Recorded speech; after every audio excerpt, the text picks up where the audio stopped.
Hi everyone, so we're going to be starting section 1.5 today, but just in case 1.4 threw you, I highly suggest you go back and rewatch that video. It was very short and it may help you. As we progress, we need to build on everything we're learning, and rewatching videos, remember, is a way to be successful. All right, so now we're going to take what we did yesterday, translating just in things into sentences, and now into equations. This changes things ever so slightly because we want equations instead of the expressions we were writing. So in order to do that, we need to understand what does is mean in math, okay? So here's an example. Twice the sum of a number and 4. So first I have to do the sum of a number and 4. So I'm going to let n be the number. I'm going to let n equal the number. I'm going to write what I call a let statement for my unknown variable. So I'm going to introduce a variable. So the sum of a number and 4, and if I want twice of it, that's an expression. It's got to go in parentheses. Now, this twice the sum of a number and 4 is. Is means equals, okay? Is 10. And there's how you translate your expression into an equation. Okay, so we're not going to solve. We're just writing right now, okay? All right, let's try another one. When a number is multiplied by 4 and the result is decreased by 6, the final result is 10. Okay, so here we go. We're going to let n equal the number. Write a let statement, introducing my variable. When a number is multiplied by 4, so 4 times n we can write as 4n, and that result is decreased. Remember, decreased means subtracted, so decreased by 6.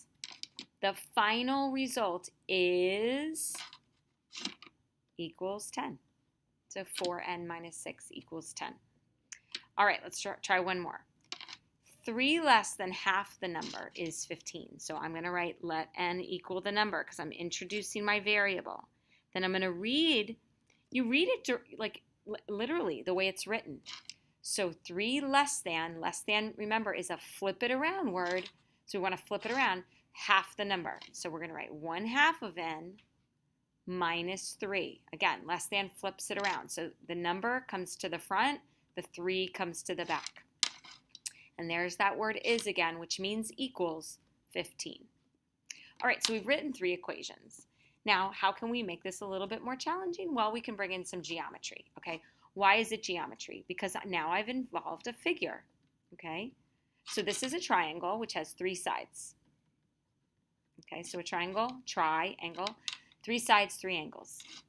All right, it says use the figure to write an equation involving perimeter. So I'm going to tell you some things. The perimeter is 24, and on your diagram I want you to label that this is x, this is 2x, and how about this is 8. Okay, so remember, perimeter means all the sides added up. All the sides added up.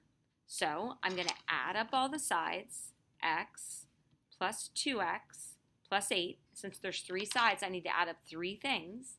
And I'm going to set that equal to 24 because the perimeter is 24. Look at that. Now be careful because we've been talking about the perimeter of a rectangle, and that had a formula that we could use as well. But this is perimeter of a triangle, so not the same formula. All right, the last thing I want to talk about is writing a word problem with not as much information, okay? So when we look at a word problem, we have to go through 2 steps. All right, so these 2 steps are going to be really important, and I'm going to be big on them. It says choose a variable to represent the number described by the words in the parentheses. So we're going to call that a let statement.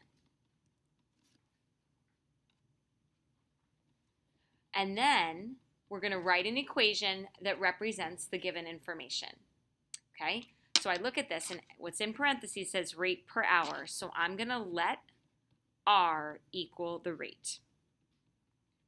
Okay, now we're going to write an equation that represents the given information. It says the distance traveled in 3 hours of driving was 240 kilometers.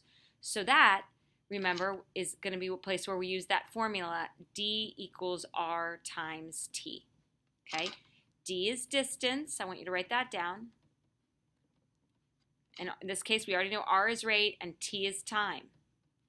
So now we're going to evaluate. We're going to plug those values in. All right, so my distance traveled was 240 kilometers. That's going to go in for D. So 240 equals. My rate is what's unknown, but I know my time was 3. So R times 3 we would write as 3R. And there is our equation to find the rate per hour. Distance equals rate times time. Okay, guys, I hope that helps today. Make sure if you really are unsure of anything to rewatch this video. Thanks. Bye.